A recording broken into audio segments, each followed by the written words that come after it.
반갑습니다, 선생님들. 2021년 길잡이 양성과정 연수에 오신 것을 환영합니다, 여러분. 네, 인사 한번 해주세요, 선생님들. 반갑습니다. 네, 네 정말 그래서 첫 번째 이야기 손님으로 네, 이야기 손님으로 봅시다. 청소년 주도 프로젝트가 청소년 활동진흥센터하고 광주 청소년 3 디자인센터가 공동 협력해서 청소년 주도 프로젝트를 운영하고 있거든요. 그래서 그 운영 단장 맡고 계시면서 참 디자인센터장 하고 계시는 박형주 선생님 모시고 약 10분 정도 간략하게 어떤 형태로 우리가 좀 변화해 나가야 될지에 대한 이야기들, 그리고 우리가 어떤 자세를 좀 갖춰 나가야 될지에 대한 것들을 들으려고 합니다. 네, 그러면 첫 번째 이야기 손님으로 모셔보도록 하겠습니다. 올제 나와주세요. 네, 반갑습니다. 네.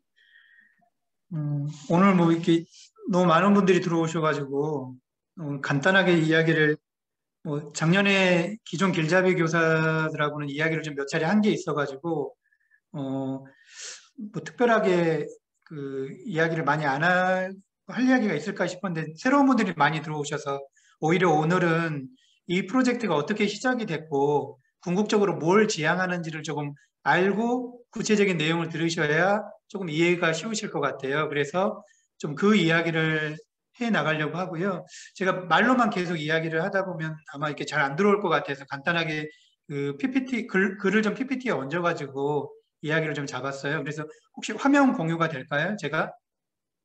네, 공유됩니다.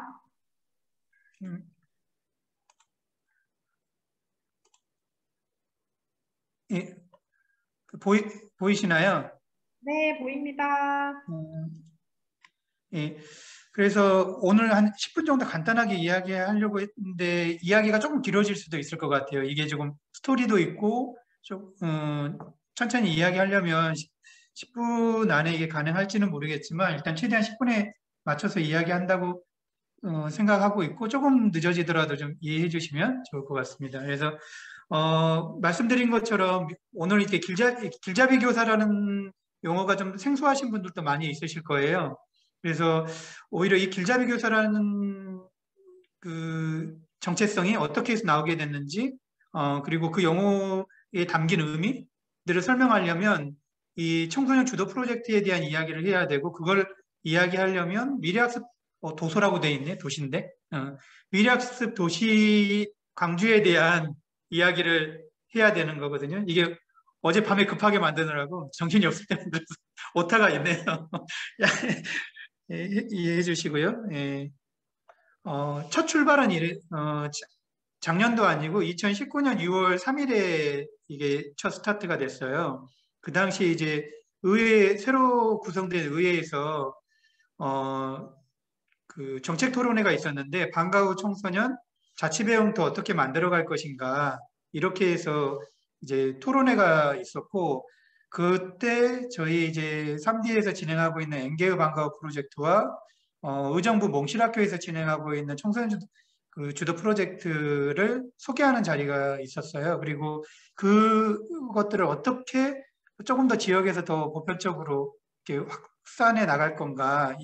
그러면 이게 확산을 하려면 먼저 이 프로젝트가 갖는 의미와 핵심 키워드를 좀 찾아가는 게 중요하다고 생각을 했는데, 많은 분들이 이제 방과 후라고 하는 것에 초점을 맞춰서, 이게 우리가 기존에 해왔던 방과 후 아카데미와 뭐가 다르는 거야? 라고 이제 이런 이야기도 되게 많이 하셨어요. 근데 이 이야기 토론회에서 이야기를 하는 과정에서 이 방점, 그러니까 핵심 키워드가 방과 후에 있는 게 아니라 청소년 자치에 있는 거다. 그러니까 이 청소년 자치라는 거는 자치라는 말이 여러 가지로 표현될 수도 있는데 이 자치를 배움과 연결해서 자치를 푼다고 하면 뭐가 될까? 거기에 핵심 키워드가 뭘까? 이제 그렇게 해서 나온 게 바로 핵심은 학습자 주도성인 것 같다. 그러니까 미래 사회에서는 학습자가 배움을 주도해 나갈 수밖에 없다. 왜? 그거는 뭐 앞으로 그렇게 해야 될 수밖에 없으니까 그런 건데 기존에 세상이 너무 빠르게 바뀌잖아요. 그래서 기성세대가 만들어 놓은 어떤 세상에서는 더 이상 이제 조건값이 완전히 달라지죠. 그래 바로 몇 년 후가 지나면. 그래서 미래 사회를 만들어 가는 것은 결국 미래 사회의 주역이 될 학생들이, 그러니까 청소년들이 그들의 세상을 만들도록 도와주는 것. 그러려면 그런 힘을 키워야 되는데, 그런 힘은 어떻게 키워지느냐? 학창 시절부터 작게나마 자기가 자기 세상을 만들어 본 주체성을 얼마만큼 확보하느냐에 따른 거겠죠. 그래서 오히려 학습에 있어서 그동안 지도자들이 짜여진 프로그램에 참여시키는 방식이었다면, 학생들 주체성을 높이는 방식으로 이거를 해 나가고, 그 주체성을 높인다는 거에는, 주도성에는 그 학습자의 의사와 선택권 그리고 결정권을 존중한다라는 이야기가 있거든요. 그러니까 그 프로그램에 참여자가 참여를 안 한다는 것은 프로그램 왜 이렇게 강제로 참여시키는다의 문제가 아니라, 그 프로그램이 아이들이 선택을 못 받은 거예요. 그렇다고 하면 그 선택을 못 받은 이유에 대해서 고민을 해야 되는데, 그동안 청소년 교육뿐만 아니라 여러 문화예술 교육부터 시작해서 평생교육 모든 프로그램들이 먼저 다 기획자들이 짜여놓은 상태에서 그냥 왜 참여자가 모집이 안 되지? 이렇게 접근했다는 거죠. 근데 이거는 이미 시대의 그 유효성이 다 됐고, 이제는 학습자 주도성으로 전면적으로 전환하지 않으면 안 된다는 게 이제 그 당시 토론회에서 핵심이었어요. 근데 이런 이야기를 마침 하고 있을 때 저희만 이런 이야기를 하고 있는 줄 알았더니 여가부에서도 그런 이야기를 하기 시작을 했던 거예요. 그때 바로 그 전달에 5월 11일 날 여가부가 포용국가 청소년 정책 방향이라는 걸 발표를 했어요. 아마 보신 분들은 이렇게 많이 보셨을 텐데, 그동안 청소년 육성, 청소년 수련, 그 다음에 지도, 이런 용어들이 청소년 기본법상에 있었는데, 이 말 자체가 누군가를 뭔가 없는 그 청소년들을 뭔가 강제로 육성한다거나 지도자가 끌고 간다거나 수련시킨다는 이런 용어 자체가 이미 구시대적인 거고 청소년의 어떤 주체성을 저해하는 용어다. 그래서 오히려 이 용어들을 이제 청소년 기본법상에서도 없애고 청소년이 주도적으로 역할을 할 수 있는, 여기 제 요 캡처 때문에 글이 잘 안 보이시죠? 예, 이제 좀 더 나으실까요? 예, 그래서 그 청소년들이 조금 더 주도적이고 능동적인 역할을 할 수 있는 데 초점을 맞추고, 오히려 그러면 그런 초점을 맞춰서 성장 지원에 초점을 맞추는 청소년 정책의 패러다임을 바꿔야 된다. 그래서 청소년 기본법상의 청소년 활동의 개념 자체도 그동안은 육성하고 수련하고 지도하고 이런 용어들이 다 빼고, 청소년의 균형 있는 성장과 자기 개발을 위하여 필요한 다양한 형태의 체험 활동이라는 규정으로 이제 바꿔가겠다라는 게 여가부의 원대한 계획이었어요. 그러니까 이 이야기를 비슷한 시기에 이곳저곳에서 다 한 거예요. 그런데 이 이야기를 여가부만 하는 게 아니라 교육부도 그런 이야기를 하기 시작을 한 거죠. 그게 이제 고교학점제인 건데, 그래서 이제 눈여겨봐야 돼. 이 여가부에서 발표한 게 눈여겨봐야 될 지점이 뭐냐면, 거기에 뭐라고 되어 있냐면, 그동안 교육부에서 하는, 교육청이나 학교에서 하는 교육활동대로 있고, 여가부 산하의 청소년 시설들이 하고 있는 활동은 그냥 보조적인 수단으로서의 청소년 활동은 따로따로 운영이 되거나 그냥 취미나 여가 활동 정도로 취급이 됐다는 거죠. 그런데 앞으로는 이게 분리될 수가 없다. 청소년 활동하고 교육 활동이라는 것이 근본적으로 지역사회를 중심으로 유기적으로 연결될 수밖에 없고, 단순히 그냥 프로그램 도와주세요 문제가 아니라 아예 교육을 설계할 때, 학교 교육을 설계할 때 이 청소년 활동이라는 개념을 가지고 뭔가 지역사회 차원에서 학습을 설계해야 되는 방향으로 나갈 수밖에 없다라는 거죠. 그걸 좀 능동적으로 여가부가 해가겠다라는 발표를 한 거고, 거기에서 그걸 할 수 있는 활동 지원 협의체를 지자체 중심으로, 교육청이 아니라 지자체 중심으로 만들어 가야 되고, 특히 교육부에서 그러한 학습자의 주도성, 학습자의 의사와 선택과 결정권을 존중하기 위해서 도입하려고 하는 2025년에 전면 시행하려고 하는 고교학점제와 청소년 활동을 긴밀하게 연결해서 갈 수밖에 없다. 그렇게 하려면 청소년 시설들, 청소년 지도자들이 청소년 활동 연계 운영을 위한 콘텐츠를 개발하고, 장기적으로는 학습자 중심, 개별이라는 건 학습자 중심의 맞춤형 교육 과정들을 설계할 수 있는 역할 전환을 해야 된다는 게 가장 중요한 포인트였어요.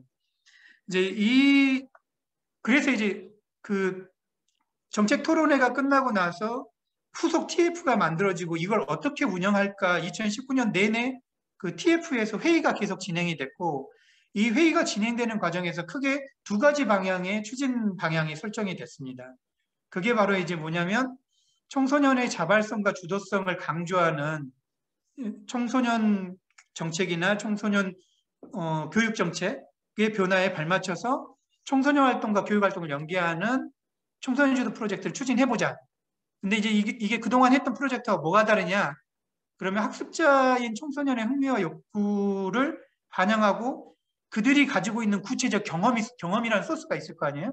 그 경험이라는 것은 내가 뭐에 호기심이 있었다거나 내가 어떤 일을 겪었는데 그 문제를 한번 내가 해결해 보고 싶다거나 이런 구체적인 경험을 탐구해가는 과정 속에서 배우게 하고 그 과정 속에서 청소년들이 자기주도적으로 선택하고 결정할 수 있도록 하는 프로젝트를 해야 된다. 방향을 한 거죠. 구체적으로 뭘 한다가 아니라 어떤 방향의 프로젝트를 해야 된다라는 거였고 그 다음에는 그런 프로젝트를 이제 할 때 우리가 PBL이라고 청활센터에서도 계속 이야기하고 전국적으로 뭐 청소년활동진흥원에서도 이야기하는데 제가 이게 진흥원이나 이런 데서 하는 PBL이나 이런 걸 다 보더라도 이 전체적으로 프로젝트 학습이라는 것과 문제 기반 학습에 대한 이 정확한 구분과 이해가 없는 상태에서 마치 모든 게 그 문제 기반 학습인 것처럼 다 설명을 하고 있어요. 그래서 이 부분은 조금 이제 지금 오늘은 PBL에 대해서 설명하는 게 아니기 때문에 뭐 이걸 전체적으로 설명할 건 아니지만 대략 보시면 학습자 주도성이라고 하는 축과 문제를 구조화시키는 축에서 청소년 주도 프로젝트는 이 중간 지점에 위치해 있는 겁니다. 그러니까 나중에 이거는 이제 길잡이 교사들하고 계속 교육하면서 저희가 이제 구체적으로 설명은 나중에 드릴 테니까 오늘은 이 시간은 아니어서 좀 잠시 넘어갈 건데요. 그래서 이제 두 번째 추진 방향은 뭐였냐면 공공청소년 수련시설들을 중심으로 해서 그러면 이렇게 할 수 있는 학교와 만날 수 있는 교육력을 높여야 된다. 그러니까 점점 청소년 지도사들은 많이 배출이 되는데 청소년 지도사들이 실제 학교 교육을 담당한다라고 이야기를 해봤을 때 학교에서는 청소년 지도자들에 대한 어떤 신뢰도를 확보할 수가 없는 문제들도 있었죠. 그래서 오히려 이 강주만의 고교학점제 유형을 만들기 위해서라도 지역사회 차원의 어떤 교육력을 높임으로써 뭔가 청소년 시설들이 지역사회 청소년 학습장으로서의 모델을 갖춰가도록 만들어 본다라는 게 이제 핵심이었습니다. 그런데 이 청소년 지역사회 청소년 학습장이라고 하는 것도 크게 보면 두 가지가 있을 거다. 뭐였냐면 거점형이 있을 거고 개별형이 있을 거다. 하나는 뭐냐면 거점형이라고 하는 거는 이제 청소년 시설들을 중심으로 해서 아까 청소년 프로젝트가 처음부터 구조화가 완전히 제로인 게 아니라 구조화가 어느 정도 되어 있느냐에 따라서 약간 프로그램처럼 세팅되고 아이들이 자기가 원하는 프로젝트를 선택하는 방식의 개별형 프로젝트가 있을 수 있고요. 그 다음에 그냥 어떤 관심 있는 주제에 20, 30명이 모여서 그 주제를 분화해가는 과정에서 프로젝트가 탄생하는 자율기획형 프로젝트가 있을 수 있죠. 그런데 이 자율기획형 프로젝트를 진행하는 곳이 청소년 시설들인 거고 그곳이 거점형인 거죠. 이 거점을 중심으로 길잡이들과 수십 명의 청소년들이 모여서 프로젝트를 기획해가면서 다양한 프로젝트가 나오게 하는 거고 이제 박물관, 미술관 같은 데들은 우리 박물관에서 뭘 할 수 있는 전문가가 있으니까 우리 박물관에 관심이 있는 친구들은 박물관에 모여서 뭘 해보자. 이렇게 해서 모이는 것이 이제 개별형이라고 생각하면 좋겠습니다. 그래서 이러한 지역사회 학습장을 만들어가면 결국 광주 자체가 하나의 학교가 될 거다. 학교가 좁은 의미의 학교가 물리적 학교가 아니라 광주라는 도시 자체가 하나의 학교가 될 거다라는 거대한 이제 그림을 그리게 된 거죠. 그러면 이거에 참여하는 청소년들은 어떤 영향을 받는 걸까?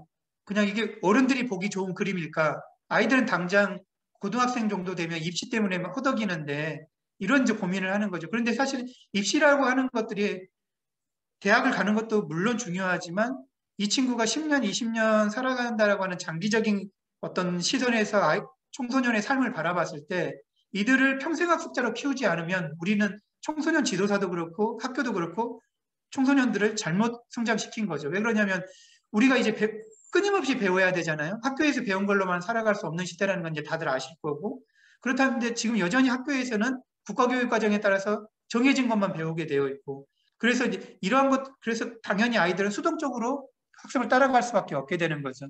이런 부분들을 교육부도 그렇고 여가부도 어떻게 바꿔갈 건가라고 고민했던 거고 그 두 중앙부처가 모두 다 세상은 자발적인 동기에 의해서 학습하는 평생학습자들을 키우는 방향으로 갈 수밖에 없고 교육이 이제 그것을 위해서 최선을 다 노력을 해야 된다.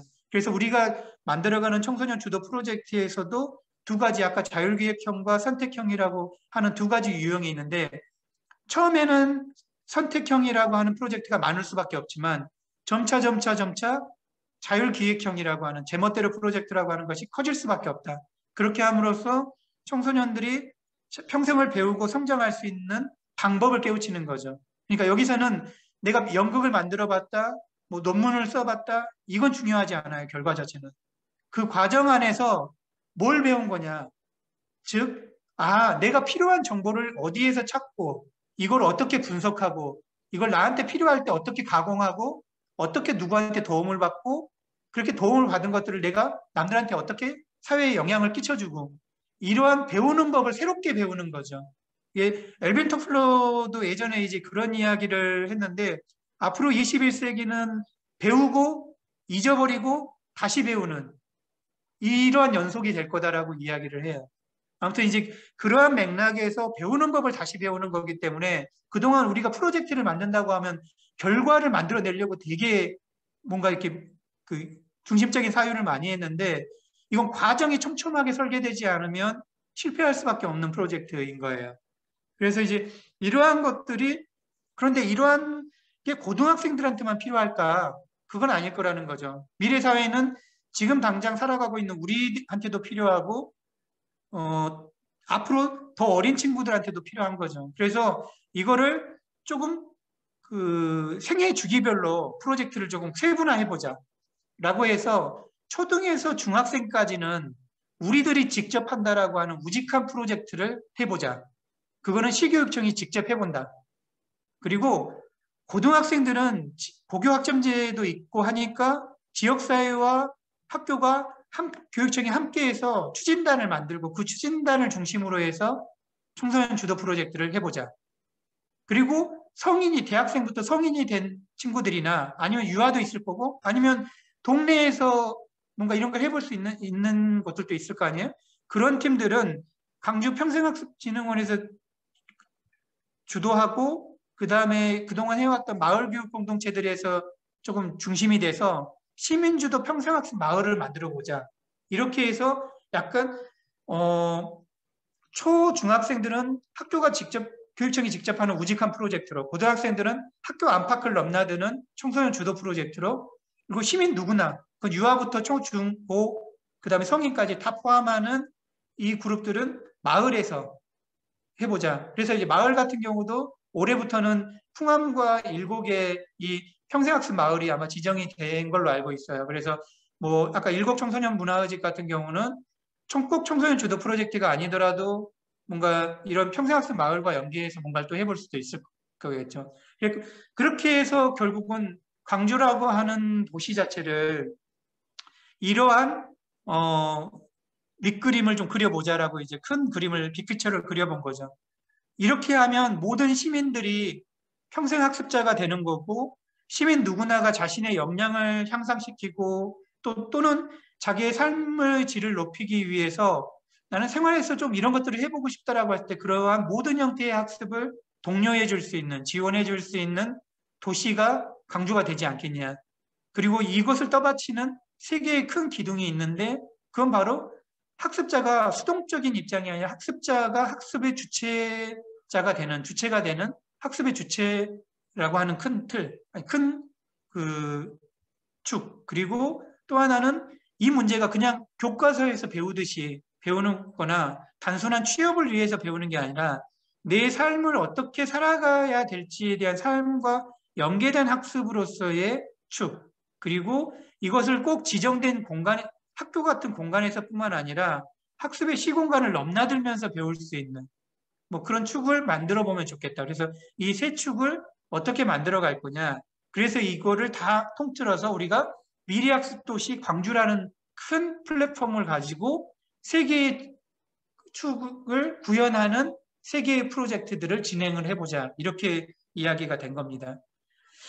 그래서 이제 그리고 그곳에서 그런 도시에서는 두 가지 부류의 사람들이 존재하겠죠. 아까 말씀드린 것처럼 능동적으로 자기 학습을 해나가는 능동적 학습자와 그런 능동적 학습자를 도와주는 긍정적인 조력자, 우리가 말하는 이제 길잡이 교사들이라고 하는 분들이 긍정적 조력자입니다. 그래서 이 길잡이 교사의 핵심은 학습자의 능동성을 끌어내는 거고요. 조력자의 핵심은 이 사람들이 능동성을 끌어낼 수 있도록 계속 긍정적 피드백을 해준다는 거예요. 무조건 긍정적 피드백이라고 하는 것은 무조건 칭찬한다는 말이 아니라 이 긍정성이라고 하는 것에는 약간 냉정한 평가도 포함이 되는 겁니다. 성찰과 평가라는 것도 포함이 된 겁니다. 그래서 이러한 사람들을 우리는 뭐 용어가 없었던 건 아니에요. 그동안 헬퍼, 코치, 그 다음에 멘토, 퍼실리테이터 이런 이야기들이 있었죠. 이런 용어들로 설명이 될 수 있는 사람들. 그런데 이거보다 조금 더 우리말로 표현하면 길잡이 교사인 거고 청소년들이 여기의 핵심은 뭘 했다가 아니라 청소년들이 배우는 재미와 필요성을 느끼도록 만드는 거고요. 그 안에서 청소년의 능동성, 즉 학습 동기를 일으켜내는 사람이라고 봐야 됩니다. 그래서 청소년이 주도해서 간다는 건 청소년 마음대로 한다는 게 아니라 동기를 주체적으로 만들어내는 거라는 거예요. 그래서 길잡이 교사들이 해야 되는 역할은 뭐냐면 청소년들의 배움에 도움을 줄 수 있는 최소한의 것들을 유도해내면서 동시에 내적 동기를 끌어내는 많은 시간들을 써야 되는 거죠. 그걸 해내는 게 이제 한 축이고요. 이 입장에서 청소년 지도사라는 걸 다시 설정을 해보면 지금 많은 분들이 청소년 지도사분들이 들어와 계시는데 그동안 이 청소년 지도사는 또 하나의 그 리더가 돼야 되는 건데 뭐냐면 마음과 그들의 이야기를 잘 읽어내고 주의 깊게 듣고 눈여겨보고 잘 캐치하는 그런 리더가 돼야 되는 한편 그것들을 캐치할 수 있도록 좋은 질문들을 던져내는 리더가 돼야 된다는 겁니다. 그래서 이 길잡이 교사들의 오늘 아마 이제 길잡이 교사들의 경험담을 들을 텐데 이들이 어떻게 이 리더의 역할들을 해 나갔는지 노티스하고 리슨하고 퀘스천했는지에 대한 이야기들을 들으실 거고 그리고 그들을 구현해내는 하나의 규정들인 거죠. 어쩔 때는 리더이자 리더이면서도 아키텍터이기도 하고 비주얼라이저이기도 하고 퍼실리테이터이기도 한 길잡이 교사들이라는 겁니다. 그래서 오늘 길잡이 교사 연수는 이것에 대한 간단한 경험담을 듣는 거고 나중에 이것에 대해서 세세하게 자세하게 이야기 나눌 수 있는 기회가 또 있을 때 좀 더 세세하게 말씀드리도록 하겠습니다. 제가 20분 시간을 썼네요. 네, 이상 마치겠습니다. 네, 감사합니다. 올대 이야기 들으면서 청주프가 어떻게 만들어지게 됐고 또 학습 주도성이 왜 중요하게 됐는지 그리고 청소년 주도 프로젝트에서 어떤 포인트로 청소년 지도사가 길잡이 교사로 어떤 역할로 변모해 갈 건지에 대한 이야기를 좀 들을 수 있었던 시간이었던 것 같습니다. 그렇다면 작년에 2020년도에 청소년 주도 프로젝트를 어떻게 좀 진행해 왔는지를 좀 구체적으로 들어보려고 합니다. 그 청소년 주도 프로젝트 운영단의 팀장이신 리바이가 5분 정도 안내해 드리도록 하겠습니다. 리바이 나와주세요. 네, 안녕하세요. 저는 삼지센터에서 청소년 주도 프로젝트 담당하고 있는 본명은 최언혜라고 하고요. 네, 별칭은 리바이라는 별칭을 사용하고 있습니다. 네, 반갑습니다. 혹시 제 목소리랑 그다음에 이 화면, PPT 화면 잘 보이시나요? 네, 좋습니다. 네, 잘 보이면 제가 빠른 시간 내에 시작하도록 하겠습니다. 일단 방금 말씀드린 대로 미나모이 말씀드린 대로 작년에 청주프가 어떻게 흘러갔는지에 대해서 간략하게 설명을 진행하도록 하겠습니다. 말씀드린 대로 작년에 처음 청주프가 이렇게 첫 발을 떼기 시작했는데요. 그래서 계속 나왔던 것처럼 입시가 공부의 전부라고 생각하는 청소년들에게 어떻게 하면 배움의 즐거움을 알게 할 수 있을까라고 저희가 항상 고민했던 것 같습니다. 그래서 항상 입시, 학원 이런 것 때문에 유리한 바쁜 청소년들에게 또 시간을 어떻게 하면 할까 하다가 그래서 일주일에 3시간만큼은 내가 원하는 배움을 지금 당장 해보자 하겠다라는 그런 취지에서 작년에 이제 2020년 청소년 주도 프로젝트가 시작이 되었는데요. 물론 이게 첫 발을 떼기까지가 좀 쉽지만은 않았습니다. 이렇게 청주프 운영자도 꾸리고 계속해서 어떻게 해야 될지 회의도 하고 이렇게 다양한 청활센터라든지 다양한 사람들을 만나면서 어떻게 청주프를 지역에 확산시킬까라고 고민도 하고 준비도 했었지만 이게 다들 아시다시피 이런 코로나19 때문에 저희가 작년에 살려고 했었던 상반기 시범 프로젝트라든지 이런 다양한 프로그램들이 이렇게 날아가 버리고 처음부터 다시 시작해야겠다라는 마음가짐으로 이렇게 계속 막 기획하고 준비하고 뒤엎고 이런 과정들이 계속해서 반복이 됐던 것 같아요. 그래서 저희도 많이 좀 이런 부분 때문에 좀 어려운 부분들이 있었는데요. 어쨌든 저희가 이제 청주프와 같이 할 그 길잡이가 중요하다라고 저희는 이제 생각을 했었기 때문에 저희가 작년 2019년 12월 달에도 한번 이정부 몽실학교에서 연수를 진행한 적이 있었는데요. 그래서 이제 이걸 토대로 저희가 다시 한번 이제 주제 탐구 프로젝트를 중심으로 이제 길잡이 연수가 이렇게 시작이 되었고, 이 연수에 참여했던 분들 중심으로 이제 저희가 9명의 제멋대로 프로젝트, 자율계획형 프로젝트에 참여하는 길잡이 이렇게 9명이 만났습니다. 그래서 저희가 이제 연수 이후에 그 9명과 저희 청주프 운영단이 지속적으로 만나면서 여름에 거의 7월, 8월은 거의 매주 일주일에 한 번씩 이렇게 생각날 때마다 이렇게 만나면서 이 자율계획형 프로젝트를 어떻게 준비해야 될지, 어떻게 청소년들의 관심사를 모아볼지 이런 다양한 툴kit들도 한번 저희끼리 나름대로 실험해보고 이런 다양한 사례들을 이렇게 공부해 나가면서 어떻게 하면 자율계획형 프로젝트를 준비해야 될지 그 부분을 준비해 나갔습니다. 이렇게 해서 자율계획형 프로젝트는 이렇게 준비가 되었었고요. 또 한편 이렇게 자율계획형뿐만 아니라 소설 창작이라든지 어플, 디자인 이렇게 학교에서 배우는 것 외에도 청소년들이 다양한 영역에서 배움을 원하는 청소년들이 있을 수 있을 텐데 그래서 그럼 지역에 있는 이런 전문 기관들과 연결시켜서 어떻게 하면 그 청소년들이 원하는 배움을 어떻게 하면 연결시킬까라고 그런 고민이 있었습니다. 그래서 저희가 또 작년 여름에 그 다양한 영역에서 활동하는 이렇게 전문기관, 전문가들과 이렇게 같이 협업을 해서 이렇게 총 작년 13개의 영역에서 만들어졌고요. 그래서 물론 작년 이렇게 여기에서 참여하는 전문가들 중에는 청소년들과 지속적으로 참여한 분도 계시겠지만 청소년들과 이렇게 처음 이렇게 프로젝트를 하는 경우도 많이 있었습니다. 그래서 그런 부분들을 처음 하는 경우가 많이 있었기 때문에 저희가 오리엔테이션이라든지 또 이렇게 중간 공유 등을 통해서 서로의 어려움 좀 공유하고 어떻게 준비해야 될지 그런 걸 준비해 나가면서 저희가 청소년 주도 프로젝트를 준비해 나갔고요. 그래서 계속 기획하고 준비를 거듭하다가 작년 여름에 드디어 청소년 주도 프로젝트가 이제 모집이 시작이 되었습니다. 그래서 코로나 때문에 학교 일정이 계속 밀리고 또 그리고 청주프 자체가 고등학교 그리고 교사들도 그렇고 청소년들에게도 굉장히 생소한 용어이기 때문에 과연 청소년들이 많이 신청할까라는 그런 좀 불안감을 가지고 이렇게 홈페이지 오픈을 시작을 했습니다. 그래서 저희가 1차 추가 모집을 시작했었는데 1차 모집을 했었는데 1차 모집 때 저희가 원하는 인원이 모집이 안 돼서 2차까지 이렇게 모집까지 기다린 결과 이렇게 최종적으로 134명의 광주 청소년들이 참여를 했고요.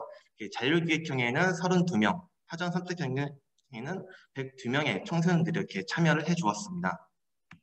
그렇다면 궁금하신 게 자율기획형은 무엇이고 사전선택형은 무엇이냐라고 궁금해하실 수 있을 것 같아요. 그래서 좀 간략하게 좀 설명을 하겠습니다. 네, 자율기획형은 제멋대로 프로젝트라는 명칭을 달고 있는데요. 제대로 배워서 제멋을 찾아가 보자라는 의미를 담고 있습니다. 그래서 이 자율기획형 프로젝트의 그 안내문을 보시면 아시겠지만 이게 프로젝트 주제도 없고 커리큘럼도 없습니다. 말 그대로 이거는 이제 청소년들이 같이 길잡이 교사와 함께 관심사가 비슷한 친구들끼리 이렇게 팀을 이루어서 프로젝트 주제라든지 그다음에 배움의 과정 이런 것들을 스스로 길잡이 교사와 청소년들이 함께 실행하는 게 자율계획형 프로젝트입니다.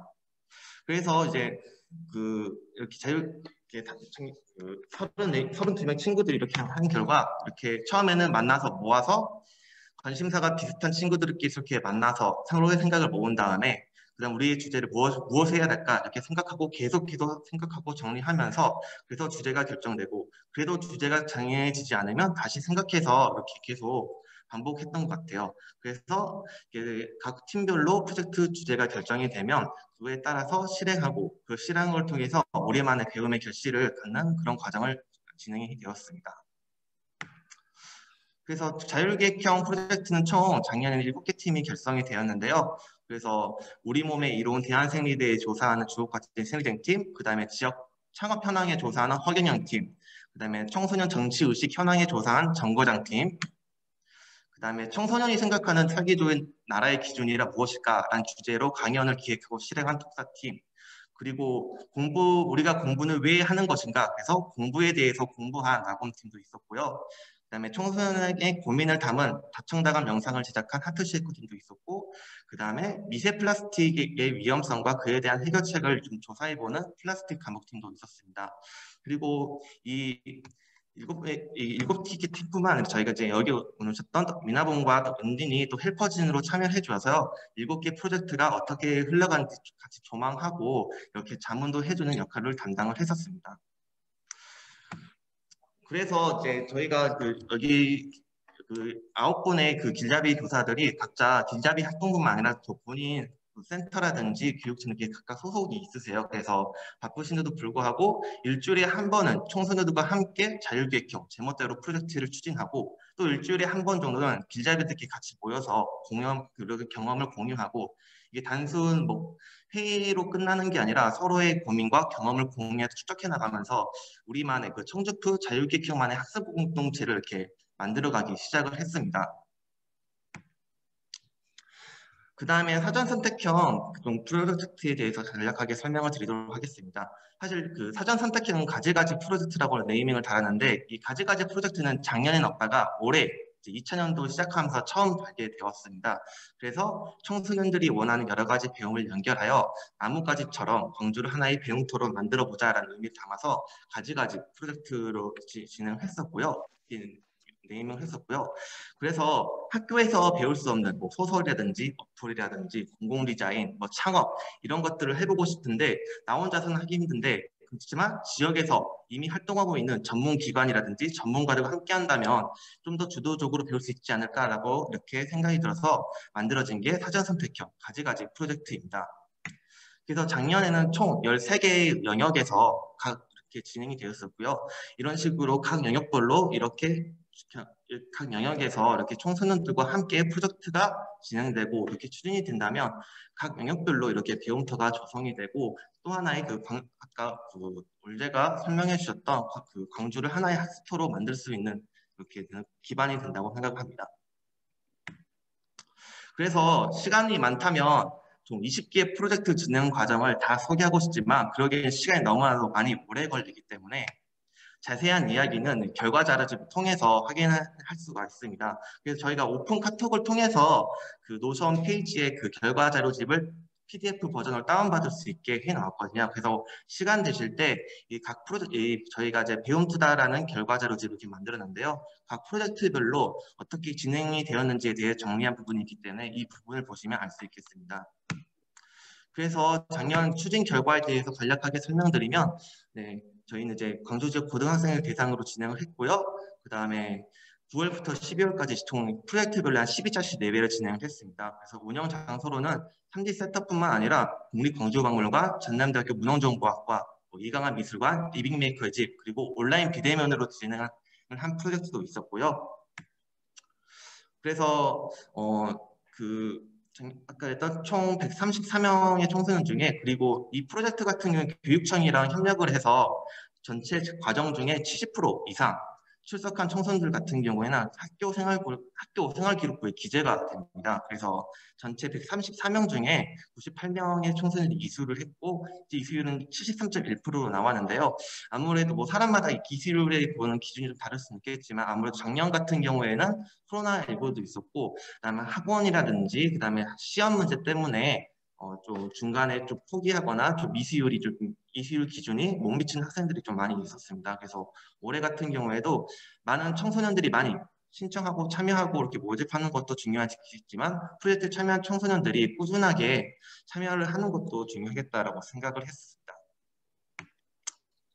그러니까 만족도 설문조사도 제가 프로젝트 끝나고 진행을 했었는데요. 그래서 이게 또 시간이 있으면 이게 다 항목별로 다 설명을 드리겠지만 시간 없는 게 전반적인 만족도 부분만 좀 설명을 드리면 될 것 같습니다. 그래서 다행히 그 처음 시작하는 프로젝트이기 때문에 과연 학생들이 많이 만족할까라는 좀 기대와 좀 우려가 있었는데 다행히 길잡이 교사분도 그렇고 사전 선택형에 참여하셨던 분들도 이렇게 다들 열심히 해주시고 또 프로젝트에 참여한 청소년도 열심히 해준 관계로 이렇게 매우 만족한다는 비율이 90%, 매우 만족한다, 더 만족한다 그 비율이 90% 이상 이렇게 높게 나왔습니다. 그래서 이에 대한 만족도 설문조사 내용도 그 결과자료 집에 보시면 나와 있습니다.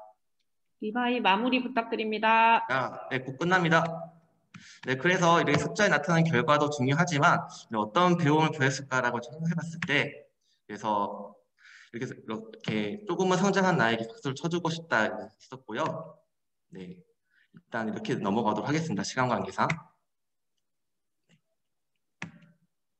네, 그리고 나를 더 강하게 만들어준 성장이었다 이렇게 말하는 수 있었고요. 또 책 읽는 거 싫어했는데 너무 좋았다 이렇게 있었고. 그래서 이런 걸 통해서 저희 청소년 주도 프로젝트가 꿈꾸는 것은 아까도 올제가 얘기했던 거랑 많이 비슷한 거라서 간략한 키워드만 설명하고 이제 마무리하도록 하겠습니다. 그래서 배움의 주인은 청소년이다. 그리고 암과 삶이 연결되어 있는 학습, 그리고 혼자가 아닌 함께 배움을 이뤄가기, 그리고 지역사회 학습터를 만들어가기 위해서 지역사회가 함께하기, 그리고 배움을 지금 함께 깨우쳐갈 기자리들이 이렇게 많이 광주 지역에서 이렇게 많이 양성되고 확산되는 게 저희 청주프가 꿈꿔가는 것이라고 생각해 주시면 될 것 같습니다. 그래서 작년에 이어서 올해도 이제 두 번째 배움을 움트어갈 청소년 주도 프로젝트인데요. 그래서 올해 2021년 청소년 주도 프로젝트 계획은 좀 연수 마지막 시간에 알려드리도록 하겠습니다. 연수 마지막 시간까지 참여해 주시면 감사드리고 짧은 시간에 이렇게 급하게 설명하느라 제대로 설명이 될지 모르겠는데요. 네, 들어주셔서 감사합니다. 네, 감사합니다. 리바이. 제가 일부러 시간